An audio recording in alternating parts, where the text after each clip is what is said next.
গত 1500 বছর ধরে মরুভূমির রুক্ষ পরিবেশে বিস্ময় নিয়ে দাঁড়িয়ে আছে সাহাবী গাছ। পৃথিবীর সর্বশ্রেষ্ঠ মানব হযরত মুহাম্মদ সাল্লাল্লাহু আলাইহি ওয়াসাল্লাম ছোটবেলায় এই গাছটির নিচে বসেই বিশ্রাম নিয়েছিলেন। ইংরেজিতে গাছটিকে দ্য প্লেসড ট্রি বলে আখ্যায়িত করা হয়। ধারণা করা হয় এটি পৃথিবীর সব থেকে প্রাচীন গাছ। তবে গাছটির বয়স নিয়ে বেশ বিতর্ক রয়েছে। স্থানীয়দের দাবি অনুযায়ী গাছটির বয়স 1500 বছরের বেশি নয়। জাওয়ানে মরুভূমি মধ্যবর্তী সাফাই নামক স্থানে অবস্থিত গাছটি দেখতে অনেকটা গোলাকার ছাতার মতো। সাহাবী গাছ উচ্চতায় তেমন একটা দীর্ঘ নয়। চারিদিকে ডালপালা ছড়ানো এই গাছটি মার্চের পর যে কোনো সময় সবুজ পাতাতে সজীব হয়ে ওঠে। ঐতিহাসিক ও ভূতাত্ত্বিকগণ জানিয়েছেন, রুক্ষ মরুভূমির যে স্থানে এটি দাঁড়িয়ে রয়েছে তার আশেপাশে প্রায় 150 বর্গ কিলোমিটার ব্যাপী অন্য কোনো গাছের অস্তিত্ব খুঁজে পাওয়া যায় না। সকাল বিকাল এই স্থানে নিয়মিত পানি সেচ দেওয়া ছাড়া এখানে কোনো গাছ টিকে থাকা সম্ভব নয়। কিন্তু তা সত্ত্বেও এমন রুক্ষ মরুভূমিতে পানির স্বল্পতার মাঝেও সাহাবী গাছ হাজার বছর ধরে মাথা উঁচু করে দাঁড়িয়ে আছে। শুষ্ক মরুভূমিতে জন্ম থেকে শুকনো এবং পাতাবিহীন ছিল এটি, কিন্তু একসময় মহান সৃষ্টিকর্তার হুকুমে সম্পূর্ণ অংশ সবুজ পাতাতে পরিপূর্ণ হয়ে ওঠে।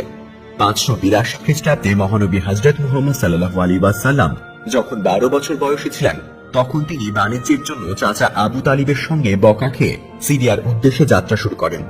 একসময় তারা সিরিয়ার অদূরে জর্ডানে এসে পৌঁছে যান। জর্ডানে সেই এলাকাটি ছিল বিশাল উত্তপ্ত বালুকাময় এক মরুভূমি। এই মরুভূমি পাড়ি দিতে গিয়ে নবীজির চাচা আবু তালিব ক্লান্ত হয়ে খানিক বিশ্রাম নিতে যাচ্ছিলেন, কিন্তু বালুকাময় বিস্তৃত মরুভূমির চারপাশে বিশ্রামের জন্য কোনো জায়গা খুঁজে পাওয়া যাচ্ছিল না। কিছুক্ষণ পরেই তারা মরুভূমির মাঝে পাতাবিহীন মৃতপ্রায় একটি গাছ দেখতে পেলেন, আর সেই গাছটি ছিল এই বিখ্যাত সাহাবী গাছ। শেষমেশ উপায় না পেয়ে মরুভূমির উত্তাপ থেকে রক্ষা পেতে সেই গাছের নিচে বিশ্রাম নিতে বসে পড়লেন তারা। আর তখনই মহান আল্লাহ তাআলার নির্দেশে গাছটি সবুজ পাতাতে প্রাণবন্ত হয়ে ওঠে। অদূরে বুহাইরা নামক একজন খ্রিস্টান পণ্ডিতের বাসস্থান ছিল। তিনি এই অলৌকিক কাণ্ড দূর থেকেই খেয়াল করছিলেন। পরবর্তীতে তিনি হযরত মুহাম্মদ সাল্লাল্লাহু আলাইহি ওয়াসাল্লামের চাচা আবু তালিবের নিকট থেকে নবীজির পরিচয় পাওয়া মাত্রই তাকে চিনতে পেরেছিলেন। তখন তিনি বলেন, তোমার সাথে বসা বালকটি সারা জগতের সর্দার হবে, সারা বিশ্বের নেতা এবং এই জগতের শেষ নবী হবে। আমি তার সম্পর্কে বাইবেলে পড়েছি এবং আমি ঘোষণা দিয়েছি এই বালকটি সেই নবী। বুহাইরা তার চাচাকে সতর্ক করে দিয়েছেন, সামনে ইহুদিরা ওঁত পেতে আছেন নবীজিকে হত্যা করার জন্য।